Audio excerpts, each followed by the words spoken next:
Hello students, welcome to Magnet Brains. मैं रूपाली वर्मा। हम कामयाब हो जाएंगे अगर कोशिशें करते रहें। तो इसी कोशिशों में हम साथ साथ चल रहे हैं अपने चैप्टर्स का रिवीजन करते हुए। तो आज जो चैप्टर हम रिवीजन के लिए आपके पास में लेकर आए हैं वो है आपकी class 11th Hindi core book है हमारी आरोह भाग 1, पाठ है 8, जामुन का पेड़। ये एक हास्य व्यंग से भरपूर एक पाठ था, लेकिन साथ ही एक व्यंग किया गया था शासन के कार्य करने के तरीकों पर। हंसी बहुत आई इस पाठ को हमने जब पढ़ा था, लेकिन साथ ही इसके पीछे छिपे दर्द को भी महसूस किया कि क्या दर्द था उस व्यक्ति का जो पेड़ के नीचे दब गया था। कैसा शासन लचर क्रिया से कार्य करता है कि अगर किसी को कोई कार्य की जल्दी हो तो मगर शासन अपनी ही गति से काम करता रहता है। तो ये भी एक सबसे बड़े जो है सोचने का विषय है कि अगर कोई व्यक्ति काम कराना चाहे कि उसे कोई जल्दी है, कहीं कुछ ऐसा है। अब ये देखिए यहाँ पे जान पे बनी थी, लेकिन तब भी शासन अपनी गति से ही कार्य कर रहा था। तो ये पाठ हमने पूरी तरीके से पढ़ा हुआ है। इसके क्वेश्चन आंसर्स भी हम एनसीईआरटी बुक के अपने सॉल्व कर चुके हैं। तो आज हम क्या करेंगे, आज हम फटाफट अपने एग्जाम्स या टेस्ट के लिए इस चैप्टर को रिवाइज करेंगे। चैप्टर को पढ़ेंगे, साथ ही कुछ क्वेश्चन आंसर्स को भी देखेंगे जो हमारे पाठ में कहीं से भी बन सकते हैं। तो शुरू करते हैं पाठ। जामुन का पेड़ कृष्णचंद्र की एक प्रसिद्ध हास्य व्यंग्य कथा है। हास्य व्यंग्य के लिए चीजों को अनुपात से ज्यादा फैला फुला कर दिखलाने की परिपाटी पुरानी है और यह कहानी भी उसका अनुपालन करती, तो इसलिए यह यहाँ घटनाएं अतिशयोक्तिपूर्ण और अविश्वसनीय जान पड़े तो कोई हैरत नहीं है। तो बात है कि जब हम किसी को दूसरे को हंसाने की बात करते हैं तो बात को बहुत ही ज़्यादा बढ़ा चढ़ा के बोल देते हैं, यानी कि बहला फुला के बोल देते हैं। तो ये जाहिर सी बात है, आप लोग बहुत सारे कॉमेडी शोज़ वगैरह देखते हैं, सब कुछ देखते हैं, तो उसमें क्या होता है ना, चीज़ों को थोड़ा क्या करते हैं, बढ़ा देते हैं, जो एक्चुअल लाइफ में नहीं होता। तो वही चीज़ हमको इसमें भी देखने को मिलेंगी ताकि थोड़ा सा हंसी क्रिएट हो सके। इसलिए विश्वसनीयता ऐसी रचनाओं के मूल्यांकन की कसौटी नहीं हो सकती, यानी कि विश्वास तौर पे हम कहें कि ऐसा हुआ था तो ये चीज़ें नहीं होती। हास्य व्यंग्य से चीज़ों में हम प्रूफ या एविडेंस को हम पेश नहीं कर सकते, यानी विश्वसनीयता हम नहीं दिखा सकते। प्रस्तुत पाठ में हंसते हंसते हमारे भीतर इस बात की समझ पैदा होती है कि कार्यालयी तौर तरीकों में पाया जाने वाला विस्तार कितना निरर्थक और पदानुक्रम कितना हास्यप्रद है। तो यहाँ पर क्या है, हम हंसते हंसते क्या चीज देख रहे हैं, कार्यालयी तौर तरीकों, यानी कि ऑफिशियल वर्क जो होता है वो कितना विस्तार में होता है। कहने का मतलब जो काम फटाफट हो सकता है उसे एक फाइल यहाँ पे दीजिए, दूसरी वहां दीजिए, तीसरी वहां दीजिए, चौथी वहां दीजिए, आप ये एप्लीकेशन दीजिए, वो करिए वो करिए, मतलब वो बहुत ही ज्यादा बढ़ जाता है, एकदम विस्तार पूर्वक कार्य हो जाता है। जो क्विक काम हो सकता है वो बहुत ही ज्यादा बढ़ा दिया जाता है और निरर्थक हो जाता है। मतलब जब तक वो काम हो तब तक उसका वो अहमियत नहीं रह जाती। जब हमने एप्लीकेशन दी थी तो हमें उस चीज़ की बहुत रिक्वायरमेंट थी, लेकिन जब तक वो पूरे ऑफिशियल प्रोसीजर से होके गुजरी तब तक उस काम की अहमियत कम हो चुकी थी। और पदानुक्रम होता है। पदानुक्रम मतलब पहले आप चपरासी को दीजिए, बाबू को दीजिए, क्लर्क को दीजिए, ऐसे करते करते करते करते वो ऊपर तक तब कहीं जाकर वो पहुंच पाती है, फाइल जो है वो पूरा काम कंप्लीट हो पाता है। तो ये पदानुक्रम एक के बाद एक के बाद एक, स्टेप स्टेप बहुत ही ज्यादा लंबा प्रोसीजर होता है। और यही प्रोसीजर ने क्या किया, इस कहानी को हास्यप्रद बनाया, यानी कि हंसी से भरपूर किया। कहानी में व्यवस्था के संवेदन शून्य एवं अमानवीय होने का पक्ष भी हमारे सामने आता है। जहां पे हम यहाँ हंस रहे हैं वहां पे इस कहानी ने हमें क्या बताया, संवेदन शून्यता है। मतलब हम चीज को देख रहे हैं कि ये चीज गलत हो रही है, मगर तब भी हमारी संवेदनाएं शून्य थी। मतलब वहां पे जो लोग कार्यरत थे उनके अंदर किसी भी तरह की फीलिंग नहीं थी। जो पीड़ित है, परेशान है, उनके लिए किसी भी तरह की कोई फीलिंग्स नहीं होती हैं। साथ ही अमानवीयता है, यानी कि एक मानव का क्या कर्म होता है, दूसरा अगर परेशानी में है तो उसकी हेल्प करिए, लेकिन यहाँ पे वो फीलिंग एकदम नदारद थी। और एक्चुअल में आप देखेंगे कार्यालय में ऐसा होता है। हम मान लीजिए आप अगर किसी पेंशन कार्यालय में जाइए, कोई बुजुर्ग व्यक्ति अपनी पेंशन के लिए जद्दोजहद कर रहा है, मगर सामने वाला कितनी मुश्किल से उनकी फाइल नहीं पास कर रहा है, उनकी पेंशन को इशू नहीं कर रहा है, तो बहुत दिक्कतें होती है। तो ये अमानवीयता है, वो व्यक्ति बुजुर्ग है, आप दे दीजिए, कर दीजिए। तो ये चीज़ों को हास्य के तौर पे लेखक ने हमारे सामने रखने की कोशिश करी है। ये एक्चुअल चीज़ें होती हैं जो वो हमारे सामने प्रस्तुत कर रहे हैं। अब कहानी पे आते हैं, इस कहानी में है क्या।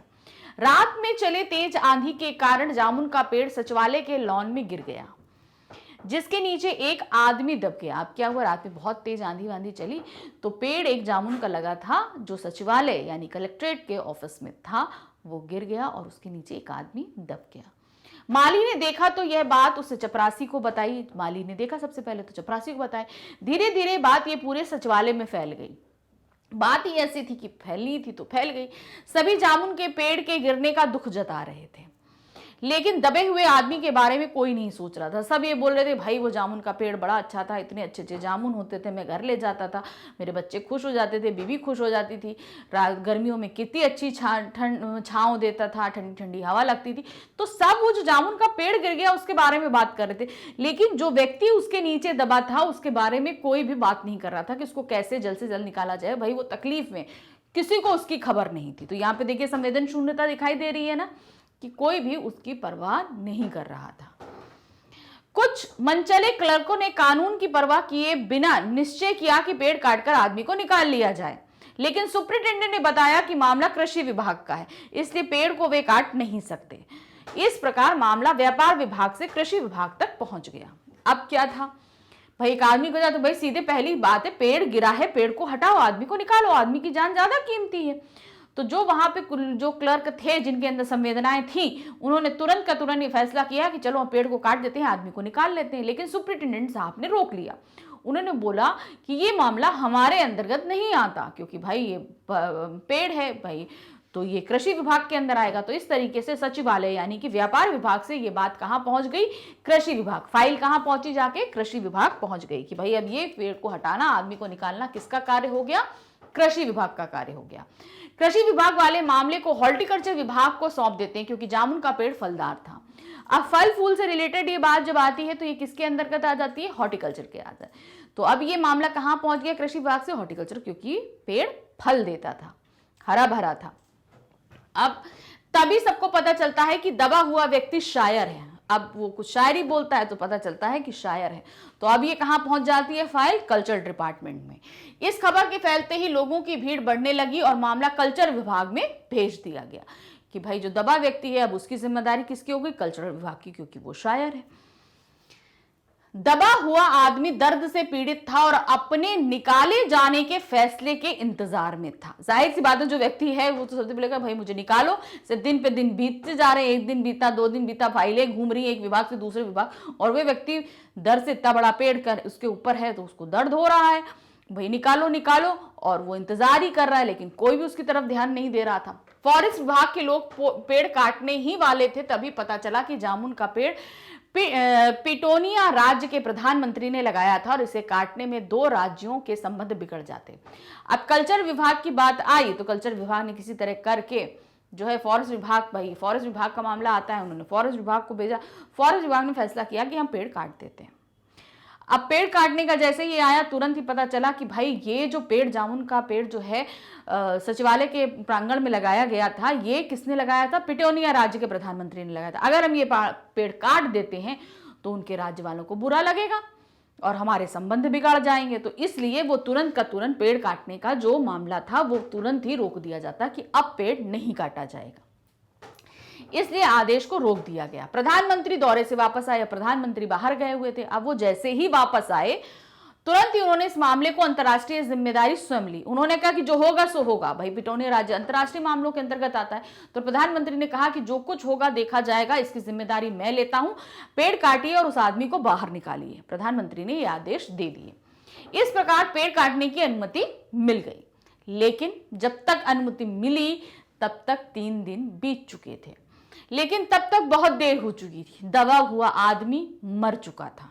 भाई इतना बड़ा पहाड़ी पेड़ जो उसके ऊपर गिरेगा तो वो व्यक्ति बचेगा नहीं, वो बेचारा मर गया और उसकी जीवन की फाइल बंद हो चुकी थी। अब जो फाइल जगह जगह घूम रही थी, अब वो फाइल ही यानी कि जीवन की फाइल बंद हो गई, मतलब वो व्यक्ति ही मर गया। तो अब क्या मतलब। इस प्रकार सरकारी आदेश और उसकी संवेदनहीनता के आगे एक व्यक्ति अपने जीवन संघर्ष से हार गया। यानी कि वहां के लोगों के अंदर किसी भी तरह की संवेदना नहीं थी। फाइल इधर से इधर, इस डिपार्टमेंट उस डिपार्टमेंट करते करते वो व्यक्ति मर गया, लेकिन किसी ने भी उसकी तरफ ध्यान नहीं दिया। तो ये क्या थी, एक संवेदन शून्यता थी। यहाँ पर हो रही घटनाएं आपके मन में हंसी तो पैदा करती हैं, लेकिन इसके पीछे छिपे हुए दर्द को हर वो व्यक्ति महसूस करता है जो सरकारी विभाग से काम कराने के लिए इच्छुक रहता है। कहीं ना कहीं उसे एक विभाग से दूसरे विभाग, दूसरे विभाग से तीसरे विभाग जाना ही पड़ता है। तो ये दर्द जो लेखक ने हमारे महसूस किया था, वो हमारे सामने एक हास्यप्रद कहानी के रूप में प्रस्तुत किया। अब इस कहानी को समझने के बाद हम आते हैं इस पाठ के कुछ प्रश्नोत्तर पर। प्रश्न संख्या 1 है, पाठ का शीर्षक जामुन का पेड़ सर्वाधिक महत्वपूर्ण दबे हुए आदमी की उपेक्षा करता है। इस कथन के पक्ष में अपना पक्ष अथवा विपक्ष में तर्क दीजिए। अब बात क्या है, पाठ का शीर्षक क्या है, जामुन का पेड़, लेकिन उसमें इसके चक्कर में क्या हुआ, जो नीचे व्यक्ति दबा था उसकी उपेक्षा हो जाती है। हमें लगता है कि सिर्फ पेड़ के बारे में बात हो रही, लेकिन कहानी तो पूरी किसके ऊपर चल रही थी, उस आदमी को निकाले जाने के पीछे चल रही थी। तो ये क्या शीर्षक जो है ये उस दबे हुए आदमी की उपेक्षा कर रहा है? अगर आप इसके पक्ष में हैं हाँ, तो आप रीजन दीजिए क्यों। अगर हम बोल रहे हैं नहीं, उपेक्षा नहीं करता है, तो आपको उसका रीजन देना होगा कि क्यों नहीं करता। तो जो भी आप आंसर देंगे, पक्ष में हो चाहे विपक्ष में हो, आपको रीजन देना पड़ेगा कि क्यों। जैसे हम यहाँ पे आपको आइडिया भी दे रहे हैं, आप उसको उस तरीके से लिख सकते हैं। तो यहाँ क्या है, ये पाठ एक हास्य व्यंग्य कथा है। इसमें सरकारी कार्यालयों की त्रुटिपूर्ण कार्य प्रणाली पर बल दिया गया है, उसकी लचर व्यवस्था पर करारी चोट की गई है, जो कहीं कहीं अतिशयोक्तिपूर्ण भी हो गई है। इस प्रकार के वर्णन में सारी कथा अंधड़ में गिरे पेड़ पर निर्भर करती है। पेड़ के नीचे दबा आदमी तो सभी विभागों और उच्च अधिकारियों के लिए महत्वहीन है। तभी पेड़ के कारण विदेशी संबंध बिगड़ने और आदमी को काटने की बात कही गई। यदि इसे देखें तो शीर्षक भी आदमी को छोड़कर पेड़ के लिए ही जामुन का पेड़ रखा गया है, जो अपने आप में व्यंग का एक पुट लिए हुए। तो कारण क्या है, पेड़ को बचाया जाना था, इसीलिए विभाग से विभाग, यहां आदमी को बचाने की तवज्जो कहीं नहीं दी गई थी। किसके ऊपर ज्यादा बल दिया जा रहा था, पेड़ को बचाने के लिए। तो इसलिए इस कहानी का नाम जामुन का पेड़ रखा गया है। क्यों? क्योंकि यहां पर आदमी के प्रति जो है वो असंवेदना दिखाई गई है। तो इसलिए ये जो है पेड़ शीर्षक जो रखा गया है ये बिल्कुल सही है, हम इसके पक्ष में हैं। क्वेश्चन नंबर 2 है हमारे पास में, क्या जामुन के पेड़ काटने से कौन से देश से भारत के संबंध बिगड़ने की संभावना थी और क्यों? अगर जामुन का पेड़ काट दिया जाता तो कौन से देश से भारत के संबंध बिगड़ जाते? तो वो कौन था? पिटोनिया राज्य, जहाँ के प्रधानमंत्री ने यहाँ पर सचिवालय में के प्रांगण में वो जामुन का पेड़ लगाया था। तो अब क्या देंगे, जामुन का पेड़ काटने पर पिटोनिया राज्य से हमारे संबंध सदा के लिए बिगड़ जाने की संभावना थी। कारण यह था कि इस पेड़ को 10 साल पूर्व यानी कि 10 साल पहले पिटोनिया राज्य के प्रधानमंत्री ने स्वयं सेक्रेटरीट के लॉन में अपने हाथों से लगाया था। अतः आदमी की जान का क्या, एक देश के साथ बने बनाए संबंधों को बिगाड़ना अनुचित था। इसलिए पेड़ को काटने की बात वही रोक दी गई थी। तो किससे बिगड़ती, किस राज्य से? पिटूनिया राज्य से। किसने लगाया था? उनके प्रधानमंत्री ने 10 साल पहले। तो अगर काट दिया जाता तो उनसे संबंध बिगड़ जाते। प्रश्न संख्या 3 है, जामुन का पेड़ पाठ का व्यंग स्पष्ट करें। जो ये व्यंग किया गया है हमें उसको स्पष्ट करना है, यानी कि क्या चीज व्यंग है, किस पर किया गया है और क्यों किया गया है, ये चीज हमें बतानी है। जामुन का पेड़ पाठ में कार्यालयी तौर तरीकों में पाए जाने वाले विस्तार की निरर्थकता और पदों की क्रम संख्या की हास्य पद तथा दशा पर करारी चोट की गई है। लाइन थोड़ी हैवी है लेकिन समझने की कोशिश कीजिए। कार्यालयी तौर तरीके यानी कि ऑफिशियल जो प्रोसीजर होता है उसके बारे में बात की गई है। जो उसमें विस्तार होता है, जितनी डिटेलिंग से कार्य होता है वो बेकार है, निरर्थक है, क्योंकि ज्यादा लंबा काम मतलब वो बिगड़ जाएगा।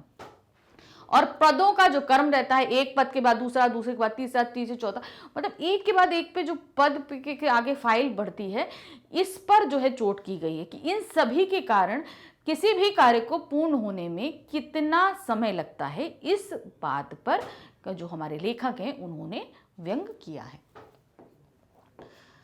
तो अब जो हमारे सामने आगे आ रहा है क्या मानवीय संवेदना की कितनी उपेक्षा की जाती है, इस बात पर व्यंग्य किया गया कि मानव के अंदर की जो संवेदना है उस पर कोई बात नहीं करता।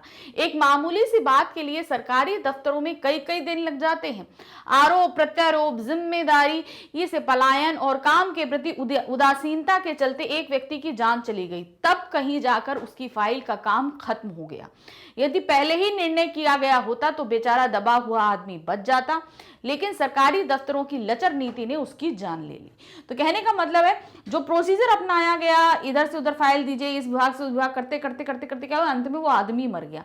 अगर ये काम तुरंत निर्णय लिया जाता, पेड़ को काट दीजिए, आदमी को निकाल लीजिए, तो वो आदमी बच जाता और इतनी लंबा प्रोसीजर फॉलो नहीं करना पड़ता। तो यही व्यंग किया है हमारे लेखक ने इनकी कार्यालयीय तौर तरीकों पर। प्रश्न संख्या 4 है, इस पाठ में आए किन्हीं दो करुणापूर्ण दृश्यों को अपने शब्दों में उल्लेखित कीजिए। जहां आपको बहुत ही ज्यादा अफसोस, मतलब हम बहुत ही ज्यादा दुखित हुए, हमको तकलीफ हुई, हम बहुत ज्यादा संवेदनशील हो गए, आपको ऐसे दो दृश्यों का उल्लेख करना है यहाँ पर, वो भी अपने शब्दों में। तो यहाँ पर जो हमें अच्छे लगे, हम जहाँ पर हम वाकई हमें थोड़ा सा लगा कि नहीं वो व्यक्ति वाकई बेचारा था, तो उन दो दृश्यों का हम यहाँ पर उल्लेख कर रहे हैं। पहला, पूरे पाठ में माली एक ऐसा पात्र है जो मानवीय संवेदना के आधार पर दबे हुए आदमी के साथ सदैव बना रहता है, हमेशा उसके साथ रहता है, उसको खिचड़ी विचड़ी भी खिलाता है, उसे निकालने के लिए सबसे निवेदन करता है, सबसे बोल रहा है कि निकाल दीजिए, सब करिए। रात को उसके मुंह में दाल चावल या खिचड़ी डालता है। जब वह दबे हुए आदमी के मुंह में भोजन डालता है तो पाठक के मन में करुणा का भाव उठता है, यानी कि वो व्यक्ति कितना तकलीफ में है, दबा हुआ है और माली उसे खाना खिला रहा है। तो वो एक संवेदनापूर्ण जो था समय था। दूसरा पाठ का अंतिम दृश्य, यानी कि जब आदमी मर जाता है, जब प्रधानमंत्री ने स्वयं सारी जिम्मेदारी अपने सिर पर लेकर पेड़ काटने का हुक्म दिया, फाइल पूर्ण हो गई के साथ यह दृश्य आया कि दबे हुए आदमी का जीवन पूरा हो गया, उसकी सांसें रुक गईं, शरीर ठंडा पड़ गया और मुंह में चींटियों की एक कतार जा रही थी। इसे देखकर पाठक का हृदय करुणा से भर जाता है। मतलब वो व्यक्ति अपने निकलने की आस में था, लेकिन अंत में वो मर जाता है और उसके मुंह में चींटियां जा रही होती हैं। तो ये जो है ना, दो ऐसे दृश्य थे जहां पे हमें बहुत ही ज्यादा करुणा महसूस हुई उस व्यक्ति के लिए, उस पूरे दृश्य में जो सिचुएशंस थी उन सब के लिए। तो यहाँ ये हमने इस क्वेश्चन के साथ अपना पार्ट खत्म किया। आई होप आपको ये सब चीज़ें क्लियर हो गई होंगी। चैप्टर का रिवीजन हमने अच्छे से कर लिया, क्वेश्चंस भी समझ लिए कैसे कैसे बीच में निकल सकते हैं। तो इसका चैप्टर जो हम पहले पढ़ा चुके हैं, जो डिटेल एक्सप्लेनेशन है, एनसीईआरटी सॉल्यूशंस है, उनको ज़रूर पढ़िएगा, वो आपको बहुत हेल्प करेंगे चैप्टर को पढ़ने में, फिर उसके बाद रिवीजन। लेकिन ये वन शॉट रिवीजन जो है आपके लिए सिर्फ हिंदी में ही नहीं, सभी सब्जेक्ट्स में अवेलेबल हो रहे हैं। तो ये आपको मिलेंगे कैसे, इसके लिए आपको आना होगा हमारे चैनल magnetsbrain.com पे। जब आप यहाँ पर आएंगे तो आप यहाँ देखेंगे one shot revision. One shot revision को आप जैसे ही क्लिक करेंगे, आपके सामने वो सभी क्लासेस आ जाएंगे जिनमें वन शॉट रिवीजन अवेलेबल है। आप देख रहे हैं 7th, 8th, 9th, 10th, 11th, 12th। तो आपको करना क्या है, आप हैं क्लास 11th में, तो आप यहाँ 11th के नीचे वॉच नाउ जो है उसे आप क्लिक करेंगे। क्लिक करते ही आपके सामने 11th की पूरी प्लेलिस्ट आ जाएगी, जो आप देख रहे हैं कि सभी सब्जेक्ट हैं, फिजिक्स, केमिस्ट्री, बायोलॉजी, इकोनॉमिक्स, तो और भी सब्जेक्ट्स हैं जिनमें आपके पास फुल चैप्टर यानी कि complete chapter revision in one shot दिया हुआ है। तो अब आपका जिस भी सब्जेक्ट में एग्जाम या टेस्ट है, आप वो सब्जेक्ट क्लिक करेंगे। क्लिक करते ही आपके सामने सारे चैप्टर्स आ जाएंगे। तो जो जो चैप्टर आपके एग्जाम में पूछे जा रहे हैं उन्हें क्लिक करिए, वीडियो देखिए, अपने रिवीजन को कंप्लीट कीजिए। लेकिन साथ ही हमारे चैनल को लाइक, सब्सक्राइब और शेयर करना बिल्कुल नहीं भूलिएगा। Thank you for watching. Bye bye.